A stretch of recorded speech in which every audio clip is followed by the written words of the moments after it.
What if the most powerful wisdom in the universe was never spoken? There are whispers deep, ancient whispers that tell of sages who vanished into the mountains, deserts, and forests, not to preach, not to write, but to fall into absolute intentional silence. Not for hours, not for days, but for years. They weren't mad, they weren't escaping the world. They were listening to something we've forgotten how to hear. In an age where the loudest voice gets the most attention, the wisdom of silence feels alien, almost threatening. But in the temples of ancient India, in the caves of the Egyptian deserts, in the monasteries of Tibet, silence was revered as a portal, a secret doorway into realms beyond language, a sacred key to unlocking the divine. Why would someone surrender their voice for a decade? What did they encounter in the absence of sound? And perhaps more importantly, what truth were they protecting with their silence? In this journey, we will explore the esoteric meaning behind the practice of prolonged silence known in Sanskrit as Mauna and why so many spiritual masters across cultures viewed it not as a passive act, but as the most active and radical form of transformation. We will unveil the forgotten histories behind this mystical discipline, decode the sacred metaphysics that made silence a spiritual technology, and reveal how you, even in the chaos of the modern world, can access the same depth of clarity that once awakened sages to divine consciousness. Because silence isn't empty. Silence is full of secrets, of power, of unspoken truths waiting to be remembered. Long before silence was seen as awkward, it was seen as divine. In ancient India, silence was more than the absence of speech. It was a sacred force known as Mauna. Rooted in the word muni, meaning silent sage, the practice was considered essential for those on the path of moksha, liberation from the illusions of the material world. To be a muni was not to be mute, but to be merged with the cosmic rhythm beyond language. In fact, many of the greatest rishis, mystic seers of the Vedic Geneva, authored texts themselves. Their words were transcribed by others, often decades later. Why?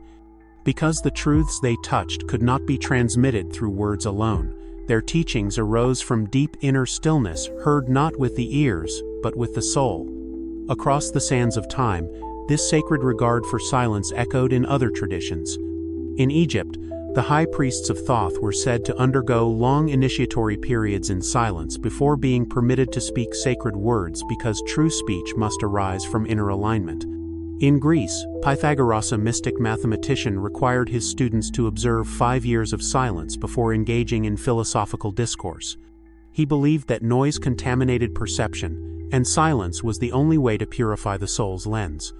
In Tibetan Buddhism, certain monks enter years-long retreats, practicing noble silence while meditating upon the illusory nature of the self. In their silence, they don't flee the world, they transcend it. Silence, in all these traditions, was never about avoidance. It was about tuning into the primordial intelligence that pulses beneath thought, an intelligence that speaks not in words, but in waves. Symbols, light, knowing. Why is this important? Because we now live in an age of hyperexpression. We post, we speak, we respond instantly, but in the flood of language, something ancient is drowning. Our inner voice, our connection to what mystics called the word before words. That's the irony. In the silence we fear, lies the truth we crave. The ancients knew that noise distracts, but silence reveals. That speech can mislead, but silence witnesses. They understood what modern science is just beginning to glimpse. That consciousness is not born of thought, but rather thought emerges from consciousness, like ripples from still water. To touch that stillness, they withdrew. To understand the universe, they fell silent. The gods do not speak in tongues. They speak in silence. And only those who become silent can hear them. To understand why ancient sages practiced silence for years, we must first challenge a modern assumption. That knowledge is something we acquire. The mystics saw it differently. They believed that true wisdom is not learned, but remembered. It already exists within you but is buried beneath layers of noise, distraction, and identification with the ego. And so they chose silence not as a void, but as a vessel, a womb of the soul, where the self can die and be reborn. The inner storm. Imagine your mind as a lake. When filled with wind thoughts, opinions, reactions, the surface ripples, distorts, obscures. But in silence, the wind stills, the surface clears, and in that stillness you can finally see the reflection beneath. But here's the catch. Silence doesn't immediately bring peace. At first, it brings confrontation. This is why many sages went into long seclusion, because in silence, the first voice you meet is your own shadow. The regrets, the wounds, the false identities all rise like phantoms. The sages endured this. They sat through the storm, unmoved, until the noise exhausted itself. And beyond it they found something else. The emergence of the witness. What begins as self-confrontation eventually gives birth to a profound shift in identity. The I who speaks, thinks, and acts begins to dissolve, and in its place, a new presence awakens. In yogic philosophy, this is the emergence of the witness consciousness, the drashta. Not the thinker, not the doer, but the silent observer who simply is. This silent awareness, the sages believed, is the true self. Unchanging, eternal, closer than breath. But completely veiled by language, by emotion, by noise.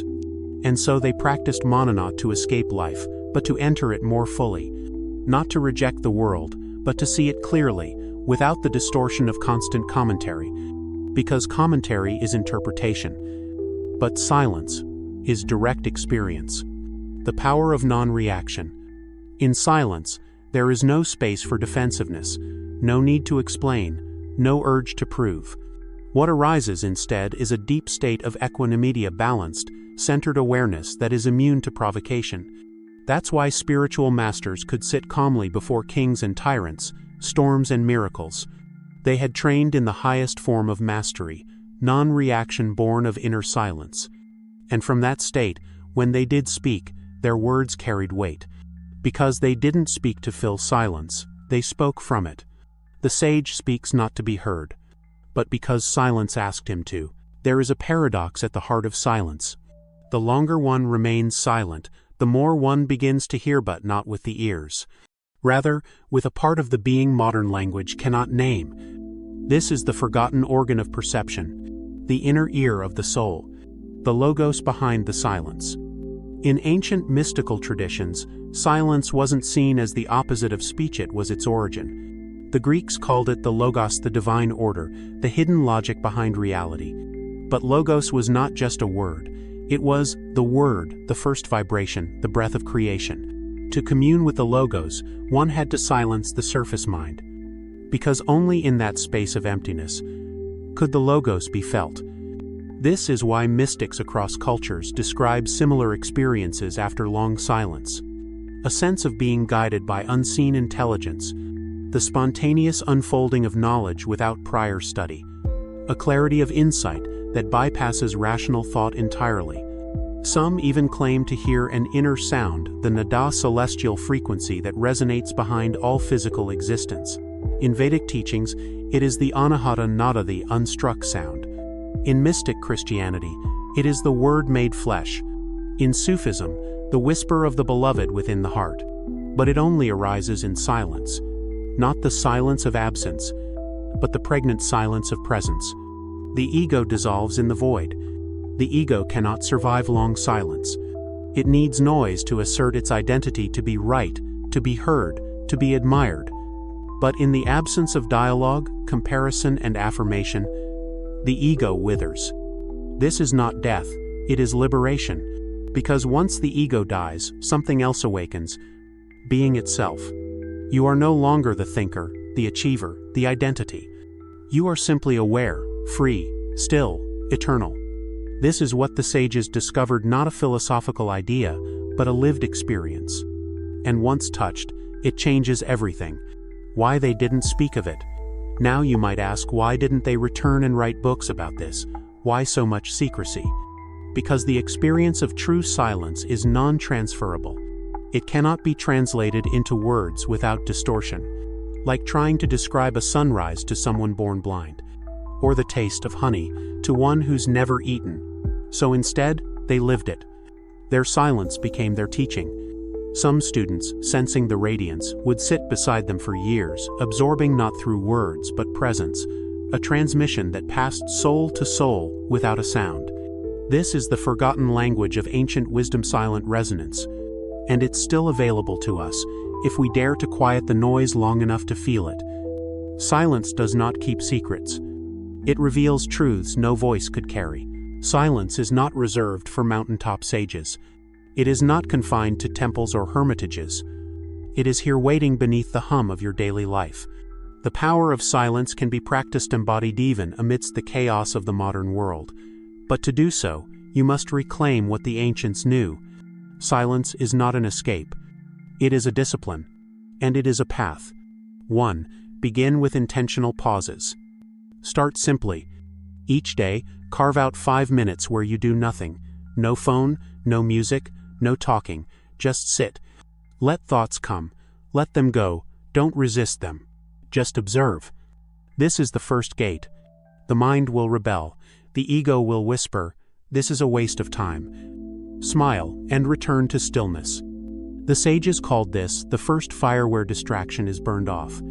Over time, extend these moments. 10 minutes, 20, an hour, until silence becomes not something you do, but something you are. 2. Practice Mauna sacred silence. Choose a day, or even an hour, to abstain from speech. Not because you have nothing to say, but because you want to hear what's underneath. Carry a notebook if needed. Let your silence be conscious, not awkward, not forced, but sacred.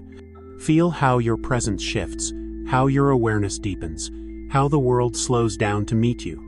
In the stillness, you may begin to notice the sound of your breath, the rhythm of your heartbeat, the gentle pulsing of life in and around you. This is not nothingness. It is the symphony you've always been too loud to hear. 3. Integrate silence into action. Silence doesn't mean retreating from life. It means moving through it with deliberate presence. Speak less, but when you do, let your words be clean, uncluttered, and true. Before reacting, pause. Before speaking, breathe. Before deciding, listen inward. This is what the Taoists meant by wu-wei-fortless action rooted in alignment. Silence, when carried within, becomes a field-stabilizing force. Others feel it. It calms the room. It centers the moment. And it becomes your greatest form of power. 4. Watch for the ego's resistance. As you walk this path, the ego will find new ways to interrupt. It may use guilt, "You should be doing something," or pride, "You're becoming better than others," or even fear, "What if you disappear into this silence?" When this happens, return to the breath, to the witness. Remember, silence isn't about absence. It's about presence without noise. Let the ego dissolve. Let the awareness remain. The goal is not to become silent forever, but to carry the sacred stillness with you into every word, every action, every breath. Silence is not the absence of life. It is life distilled to its purest frequency. For the ancient sages, it wasn't a retreat from the world, it was a return to the source of all things. Beyond the chatter of the mind, beyond the noise of the senses, they discovered a realm untouched by time, free from identity. And in that sacred silence, they encountered the truth that everything we chase, wisdom, peace, freedom, God, is not outside us. It's been whispering from within, all along. We simply forgot how to listen. Silence was their teacher. Silence was their temple. Silence was their way home. Now, you stand at the threshold. You don't need a cave or a monastery. You don't need years of isolation. You need only one moment of stillness. One moment where you stop running, stop filling, stop speaking, and listen, not to the world, but to the space within you that is older than thought, older than language, older than fear. That space is sacred. Guard it. Cultivate it. Let it shape the way you walk through this noisy world. The quieter you become, the more you are able to hear. Rumi, if this message stirred something ancient in you, share your silence with others in the comments below. Like, subscribe, and let's journey deeper together into the wisdom the world forgot.